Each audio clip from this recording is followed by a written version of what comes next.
We're Josh and Aaron, and we're restoring a 100-year-old schooner in Thomaston, Maine. Get to know us real quick. 1. We met on Tinder. 2. We both came with a pit bull and a bus. 3. Our unconventional upbringing brought us together. 4. We've been running Hindu charters together for 5 years. 5. We've got to get the Hindu launched by June, and we need your help to do it. 1, 2, 3. History back! Save the Hindu!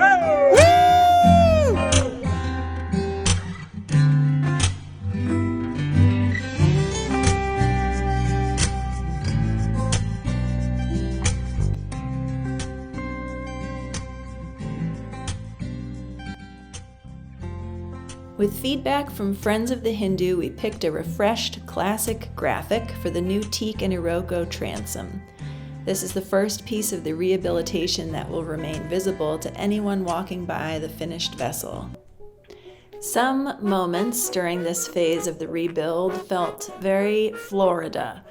Hold my beer and watch this. Sorry, Florida, but since I'm from there, I can say it. We're using teak and Iroko for the transom because it comes to such a fine point on the edges. It's called a miter, where the plank ends come out to basically a paper edge, and so does the transom itself. And then between that edge, you apply cotton and then a caulking, like in the case of was TDS, which is Teak Deck Systems, a rubbery substance to keep water from entering the end grain of both the transom wood and the planking wood, which is the most vulnerable parts. We needed to find something that if a little moisture got in, it wasn't going to change drastically the color of the wood. Mahogany was what we built it out of before, and mahogany is incredibly susceptible to this type of discoloration. And then, of course, it begins to rot a lot quicker. So we wanted it to be teak, so that wouldn't happen, and it would be more of kind of pattern. Mahogany is very hard to book match piece to piece because its colors are so drastically different, where teak is a much more uniform wood, which lends itself to being bright more easily. That lasts about probably 25 times as long and costs 25 times more. We discovered in studying the drawings of the original Hindu that the previous transom had been 10 degrees off, shortening the vessel and its length overall. With this new transom, we're restoring the original dimensions and bringing the Hindu back to what she used to was, the way it used to was, as Nappy used to say. Thanks to Reed, Hayden, Brian, Simone, Lessa, and Christo, as well as everyone who chimed in on the fun. So the Keelson on a normal boat is a piece of wood that crosses the tops of a few frames and usually is bolted through those frames and down through the Keelson, or through the keel itself and ballast keel if it's up below the ballast keel, and it spreads the load of the mast out across a few frames. And I'm saying like a few frames. Most boats it's like 5 frames or less, and it's doing this job of holding the load at the bottom of the mast. Now the Hindu's Keelson is a little bit on the extreme side. The Hindu's Keelson was 3 by 12 by 35 foot pieces of Southern Heart pine. This wood, however, is about 1/3 the density and 1/3 the strength of Purple Heart, which is what we chose to replace this wood with because Southern Heart pine is extinct. We have, instead of just crossing over 3 frames like a normal vessel, this Keelson actually crosses over 26 frames and connects the horn timber directly to the forefoot, creating a truss system in the entire backbone of the boat above the iron 35-foot keel. So it's like belt and suspenders. Completely overkill, but that's why the boat is still around after 100 years. It took a tremendous amount of clamping, steaming, and other things to get these 3 layers to settle in to this ultimate shape.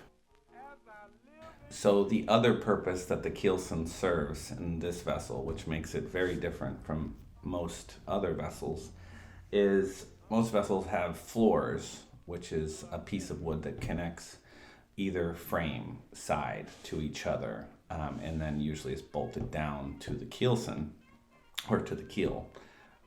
In this case, we have these, we call them hockey stick floor timbers, or futtocks, and they land on top of the keel like a hockey stick crossing over it, and the other side's hockey stick crosses across it, and they're bolted together, and then they're sandwiched by the Keelson and the keel, and then bolted through, and all the keel bolts come up through there.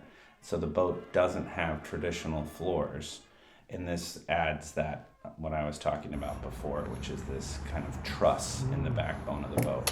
So it is a very, in my opinion, a very genius design. It allows for much more headroom and usable interior volume in the boat.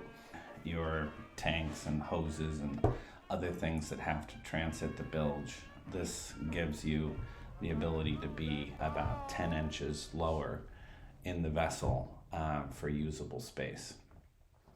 Again, I think it's a very cool design by William Hand, and a feature that we wanted to highlight. This video is long overdue. Just to ease your mind, here are some pictures of where the boat is at the moment. Sorry for the super delay.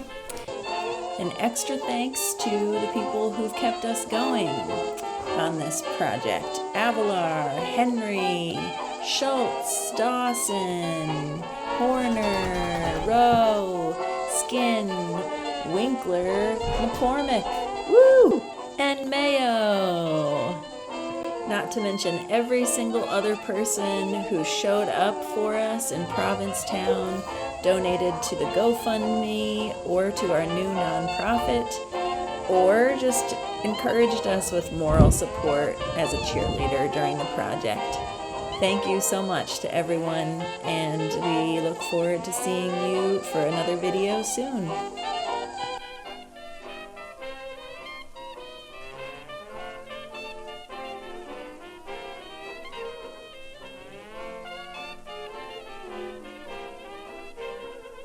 Ho ho, Merry Christmas.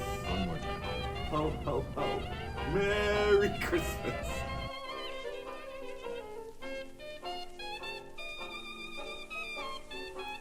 All songs in this episode are the first recordings ever made of blues and jazz from the 1920s. These songs are courtesy of the Lifetime collection of the late, great Peter Whalen, May 17th, 29 to January 17th, 23.